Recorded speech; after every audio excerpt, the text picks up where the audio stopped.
Hi there, welcome to a short reflection for Friday the 4th of November as we read through the book of Proverbs, Wisdom for Life. We're in Proverbs chapter 4. I wonder if you've had a chance to glance at it today. At the beginning and at the end of this chapter, there's a call to pay attention, to take notice, to gain understanding. It's a kind of pay attention to this. And a couple of times in this chapter, we're told to get wisdom, get understanding. Do you remember in a previous chapter, we've seen that God gives wisdom. Wisdom is God's to give. But here there is, again, an encouragement that we should be seeking after wisdom. We should be going after it. Again, in a previous chapter, encouraging us to search for it like you might search for hidden treasure. Get wisdom, get understanding, though it might cost all you have, it says in this chapter. And of course, we're thinking an awful lot at the moment about the cost of living, about what things cost, rising inflation, rising mortgage costs. We're realizing the cost of things, and this chapter encourages us to factor in wisdom, though it might cost us everything we have.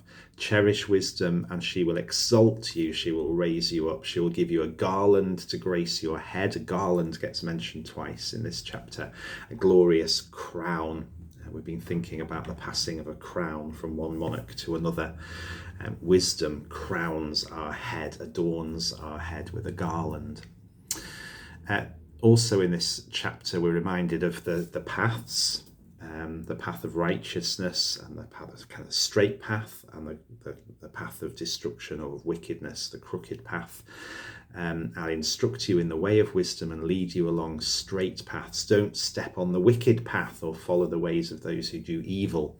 Avoid travelling along that path. That's about the decisions that we make every day.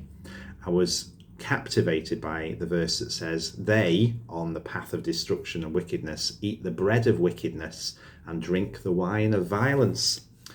And I had in my mind a comparison there between the bread of wickedness and the bread of heaven. Eat this bread and you'll never grow hungry. And the drink the wine of violence, or the wine of forgiveness and the wine of blessing. People eating bread and wine, eating bread and drinking wine, but is it the bread of wickedness or the bread of heaven, the wine of violence or the wine of forgiveness? The path of righteousness is like the morning sun, and the path of wickedness is full of darkness. Pay attention, the writer says.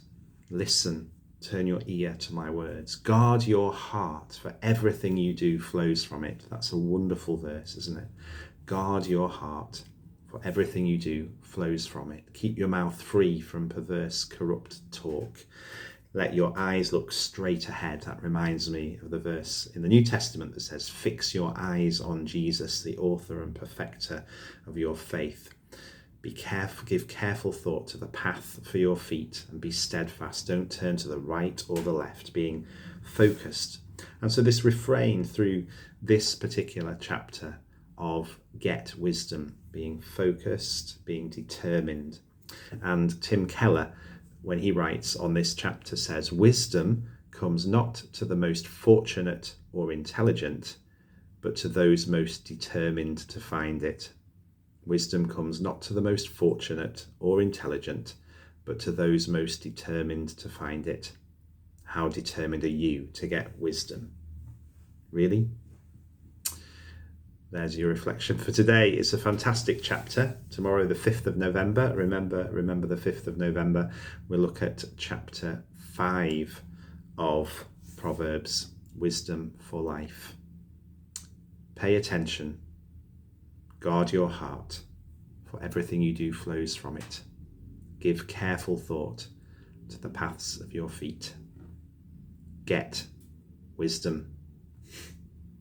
Let's be determined in seeking God for his wisdom, for God's guidance. Have a good evening, have a good day, and I look forward to sharing with you briefly tomorrow, the 5th of November, chapter 5 of Proverbs. God bless you.